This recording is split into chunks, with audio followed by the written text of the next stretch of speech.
إسرائيل وحركة حماس الفلسطينية التي تسيطر على ممر غزة اعتدوا على بعضهم البعض منذ يوم القدس 10. أكبر اشتباكات منذ حرب غزة 2014. أصيب مبنى مكون من 13 طابقاً في غزة بغارات جوية إسرائيلية في 11 من الشهر الجاري. حماس تطلق 130 صاروخاً آخر على إسرائيل. قتل 36 شخصاً وجرح المئات.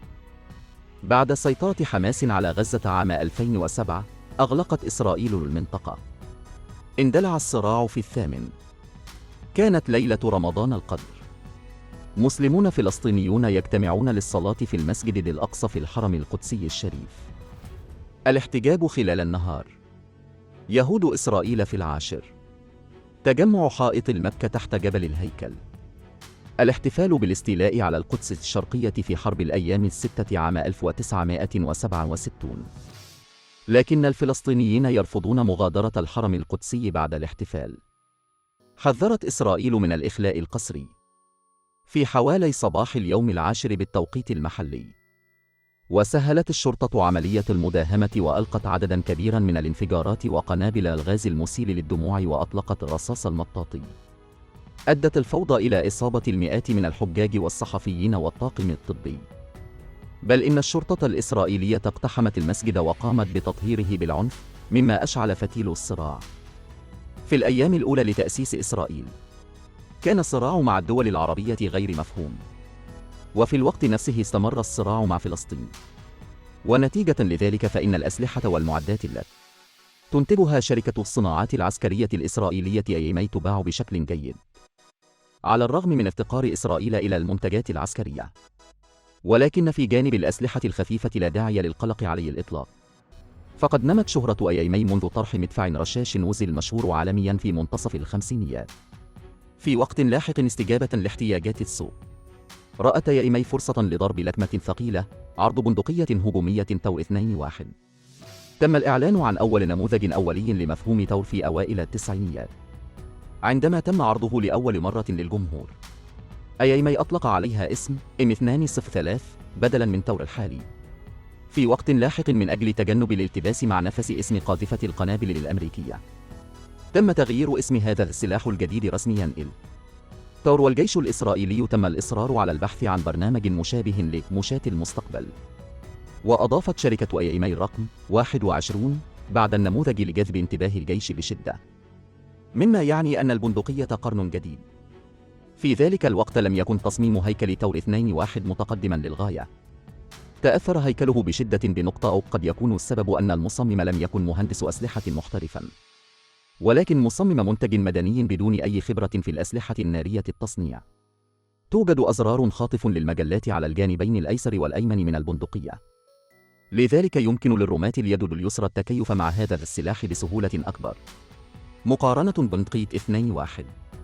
فإن البندقية الأوتوماتيكية من النوع 95 المصممة ضد الإنسان هي مجرد بندقية كابوس للرماة اليد اليسرى، مقارنة بتور 2-1 من النوع 95، فهو أفضل من تور 2-1 من النوع 95، ولكن نظراً لأن اتجاه زر التبديل يحتاج إلى تفكيك جزء من البندقية بأكملها، فلا توجد طريقة لإكماله بسرعة هذا العمل في ساحة المعركة. لذلك من الضروري إكمال التبديل قبل المعركة. على الرغم من أن البندقية الهجومية من النوع 95 وتور 2-1 هي نفس الفترة تقريباً، حتى تور 2-1 أقدم قليلاً، ولكن تم انتقاد النوع 95 في الداخل والخارج، وذهاب إلى الخارج للتنافس هو غرفة انفجار ومجلة مكسورة. وتور 2-1 يتم استقباله بشكل جيد ويحظى أيضاً بشعبية كبيرة في العالم. البندقية هي أخف بندقية هجومية في العالم اليوم.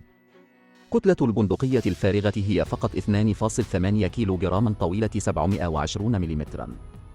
نوع 95 وزن فارغ 3.28 كيلو جراما، طويل 746 ملم. على الرغم من أن كلاهما يستخدم مبدأ العمل الموجه للغاز، فإن دقة تور 2-1 أعلى من تلك الخاصة. نقطة 95 والسبب هو أنه على الرغم من نقطة 96 أن الطول الإجمالي لتور 2-1 أقصر من 95، فإن طول البرميل أطول من هذا من فاصلة 95 بالإضافة إلى تور 2.1 يعتمد تصميم برميل عائم وخصائص الصاص 109 مما يجعل دقة إطلاق النار تفوق بكثير دقة النوع. 95 السبب في أن البندقية خفيفة الوزن للغاية هو أن مصممها يأخذ في الاعتبار أولاً تصميماً أكثر تقدماً ومريحاً ومواد مركبة، بحيث يمكن للمستخدم استخدام بندقية أكثر راحة وموثوقية. ويستخدم البندقية رصاصة البندقية القياسية لحلف الناتو 5.56 نجمة 45 الناتو ونفس مجلة ستان القياسية، مثل M16 سعة المجلة 30 طلقة. يمكن إطلاق 900 صست في الدقيقة. بالإضافة إلى بيئة العمل الخاصة بها في التشغيل هي أيضاً جيدة جداً، مثل سحب المقبض في بضع ثوان يمكن تحقيق التحويل الأيسر والأيمن، وآلتها السريعة والبطيئة فوق القبضة، ويمكن تعديلها إلى شبه تلقائي. وإطلاق النار من 3 طلقات، وإطلاق النار التلقائي بالكامل، ويمكن تشغيل الإبهام بسهولة. وهاتان النقطتان تستفيدان استفادة كاملة من البندقية غير الداعمة سهلة الإمساك بها في يد واحدة. ميزة: وقد تم تجهيز البندقية برؤية بصرية عاكسة ذات نقطة حمراء. إذا لزم الأمر يمكنك أيضاً تثبيت مشهد رؤية ليلية مصغرة خلف البصر العاكس مباشرة. ومع ذلك نظراً لعدم وجود مقابض وموقف حلقة الحزام ليس معقولاً تماماً، فإن البندقية ليست مريحة مثل بندقية فورماوس في 1996-1997. وصلت البندقية إلى مستوى الإنتاج، ثم بدأت ييمي في الترويج لجيش الدفاع الإسرائيلي والسياسيين الوطنيين. لكن جيش الدفاع الإسرائيلي ليس المشتري الرئيسي، لأنه طالما أن الولايات المتحدة تؤثر على سياسة الدفاع الإسرائيلية، يمكن للجيش الإسرائيلي شراء الأسلحة الأمريكية بأسعار منخفضة. لذلك سيشتري الجيش الإسرائيلي بشكل أساسي الأسلحة الأمريكية، مدعومة بالمنتجات المحلية. منذ عام 1999 أجرى الجيش تجارب عسكرية واسعة النطاق على البندقية، واستخدمتها بعض وحدات الاستطلاع للتدريب والقتال الفعلي، من خلال الاختبار المقارن مع M4A1 الأمريكي. قدمت القوات بعض الاقتراحات لتحسين البندقية، لذلك قام المصممون بإجراء المزيد من التحسينات على البندقية، مما أدى إلى مجموعة متنوعة من الإصدارات المختلفة. تور 2.1 هو النموذج القياسي. تور 2.1 معدل بواسطة النموذج القياسي والحصول عليه بعد إضافة جهاز ربط خاص تحت البرميل. يمكن تثبيته باستخدام قاذفة قنابل يدوية مثبتة على برميل 40 ملم. تور 2.1 هو نموذج مدمج تقصير البرميل لتقليل الوزن الإجمالي، مناسب كسلاح للهجوم والقوات الخاصة. تور 2.1 هو نموذج يمكن استخدامه كبندقية قنص وبندقية رماية دقيقة مع بيبوت قابل للطي في وضع هاندكود، وبندقية هجوم. تور 2.1 في البرازيل والهند وأوكرانيا ودول أخرى أو بعض المصانع الصغيرة قد أجازت الإنتاج أو التقليد والاستخدام الخاص. تور 2.1 هو الإصدار المنتج محلياً في الهند، وهو يطلق رصاصة 5.5630 ملم طورتها الهند. يشار إليه أحياناً باسم X95 ونقطة 2، وهو سلاح مستقل وسلسلة تافر في المظهر. الشكل المضغوط للغاية، مصمم خصيصاً للاستخدام للقوات الخاصة العسكري.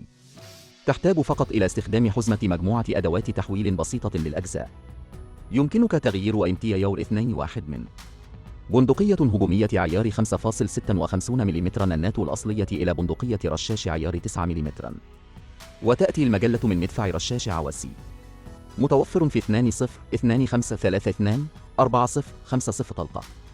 وهناك أيضاً برميل من نوع كاتم الصوت متكامل، يمكن أيضاً تعديله إلى تور 2.1، والذي يعد أيضاً جزءاً من حزمة مجموعة أدوات تحويل أجزاء العيار 9 ملم.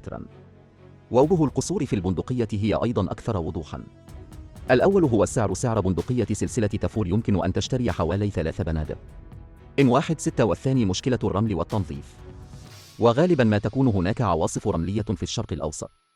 يمكن أن يدخل الرمل في البرميل، وبسبب تعقيد تفكيك السلاح تعد الصيانة والتنظيف مشكلة كبيرة.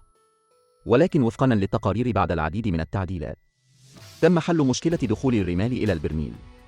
والاستخدام الحالي يوجد في البلاد البرازيل والهند وأذربيجان والبرتغال وتايلاند والعديد من البلدان الأخرى، ولكن في الوقت الحالي سيتم توزيع بنادق سلسلة تور 2.1 فقط على قوات النخبة والوحدات الخاصة.